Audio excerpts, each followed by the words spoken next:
Damn! After that week off, Iron-Blooded Orphans came back in full force. This episode was incredible, with all kinds of plot progression. We're really moving on with the plot between Fumitan and Kudelia. Kudelia, being the cute little girl she is, doesn't realise anything is going on. Whereas Mika actually seemed to notice at one point that Fumitan was being a little bit mysterious. Fumitan herself has been betraying Tekkadan this whole time, planning to get Kudelia killed. But now that she actually had the chance and she could have just told her to go to doors 2, she backed down on it. She straight up backed down on it and let her go to the doors 3 to get away from it. And she's confused about that herself. She's speaking to herself like, why did I do that? What is Kudelia to me? And there are moments that she honestly feels like a matriarch. There are moments that you can kind of see, even though she's got like a plain expression, it feels like there's something there. It feels like she's looking at her like a daughter. She wants to take care of her. And then other times it is just straight up, she's staring off into space. So I think she's been lying to herself for a while at this point. I think she has been betraying Kudelia, but she's been telling herself that she doesn't care about Kudelia and all of this, but really she knows Kudelia is a good girl and she's grown attached to her, because obviously we've seen a flashback in this episode to back when Kudelia was probably about 7 or 8. So if they've known each other for that long, it would be pretty goddamn hard for Fumitan not to get attached, despite whatever kind of background Fumitan has. Because we don't know what background Fumitan has. I mean, she seems quite pissed off with the whole thing. She probably came from Mars, wants their independence, and wasn't very happy with being made a maid. Maybe she wasn't ever supposed to be a maid. Maybe she was sold into slavery. Who knows? Anything. We need to find out her past to find out just how justified she's been in her actions. Now, as for Kudelia herself, she's dealing with the drama over what Mika did to her last time. The kiss that Mika gave to her is really shaking up her resolve. She is considering marriage at this point because she doesn't understand. Oh man, that was so hilarious. She was like, do you think boys ask a girl out even though they're not serious? And for one thing, yes they do.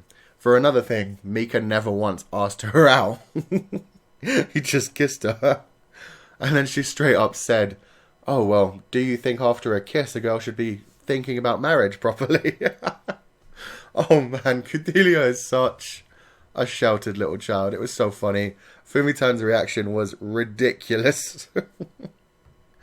Oh, man. So, Kudelia's doing with that. They had their little moment when they were basically on a date because they went shopping and ended up by themselves, and that was kind of cute. Kudelia kept trying to bring up the kiss, but she just couldn't because she's too much of a wuss. She was blushing all over the place, and Fumitan was just watching from afar, like, judging you, Kudelia, on all your childishness. Mika just does not give a fuck. Quite happily just says good morning to her after the kiss, just walks off. Just acting like normal Mika. He clearly did not mean anything by the kiss. He was just copying Naze Turbine. Oh man. So that's going to crush Kudelia later on. And currently we have a side plot going on with Biscuit, which is going to wrap up into the main plot as well, where he's just revealed that he has a big brother who actually stayed on Doors 3 and was super smart because he was actually put through school, and so he got picked up and trained to actually be somebody. And the problem is, once Biscuit called up his big brother, like, his big brother was quite surprised to hear from Biscuit. Seemed like it was actually going to be a good reunion. Until Biscuit revealed that he was working with Tekkadan now. And then his brother freaked out because right on his desk, his brother's got a little dossier about Tekkadan and their ship, and probably basically saying, hey everybody, be on the lookout for this ship. We're going to kill a bitch from it. And they're going to go to jail. Something like that. Oh, so it's going to be really emotional next week. We've seen in the previews Biscuit's brother shouting like mad. It's probable that Biscuit will be trying to explain to them that they're not the bad guys, and Biscuit's brother just won't trust him because obviously they haven't seen each other in how long. Why would he necessarily trust him? And as far as he knows, it's probably being reported already that Tekkadan was sneaking in arms for the rebels to use against doors. So, not great, especially since the big brother does actually work directly for doors. And that wraps into the main story very well, because Tekkadan have just realised that all of their cargo that they were taking to Dort were actually supplies for the rebels to launch an uprising against Earth.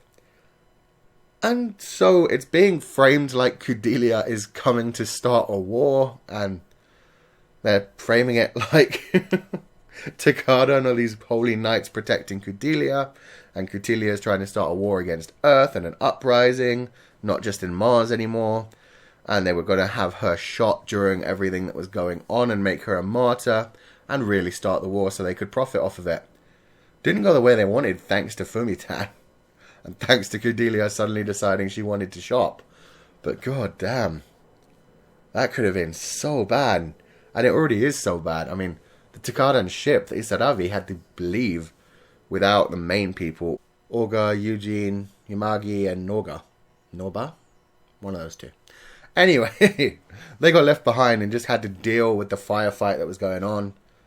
Not sure how they're going to get back to the ship, and they've clearly already been framed for being these great war starters, so they're pretty much screwed anyway. They're going to have to find some way to prove their innocence, but right now, even Naze is just kind of annoyed, thinking that they started this on purpose.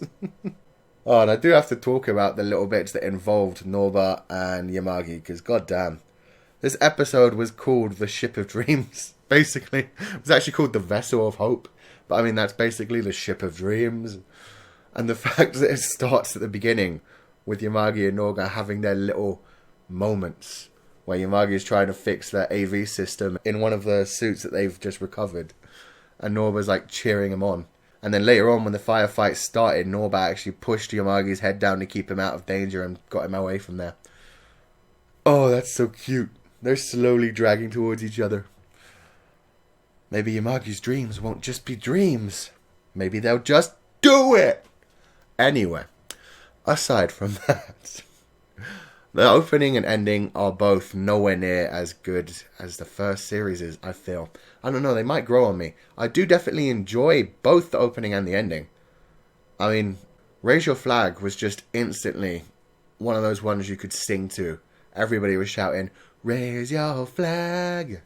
With this new one, it's still a really good opening. The video is really good and exciting. It's just not as good as that. It's the same thing for the ending. The ending's really good, a nice gentle song. It fits the situation very well. And the video is actually much better than Orphans no Namida. So I actually prefer the video for the ending, but still, it will just not be as powerful as that Enka singer going, Orphans Namida. Like, that was the best way to end an emotional episode. Now, it's still a sweet song. It's just not going to be as emotional when bad shit's happening. And we know that this is the point when shit's going to start hitting the fan and things are going to go wrong for the orphans. So really, they should have had the more powerful song for this season. But they're both good. And from the opening and the ending, we could see that there's new characters being introduced. From the preview for the next episode, we could see white-haired guy with a nice big mask, looking super evil. Definitely going to be a contender against Tekkadan. Oh man, looks like he's got his own custom mobile suit. Oh, this is going to be awesome. And he's joining the fray. And there's another chick in the opening who looks nice and evil that's going to be joining the fray. Nice long white hair. Very sexy, painted up like a kitsune. Can already imagine she's going to be a playful and seductive character. So I'm looking forward to these additions. I'm looking forward to more from this series. It was a great episode. I really want to see how Fumitan's going to handle her feelings and how she's going to deal with everything. So let me know what you guys thought of this episode in the comment section below. If you like this review, wreck that like button like you mean it. Subscribe if you haven't already to see more. And I will see you guys next time.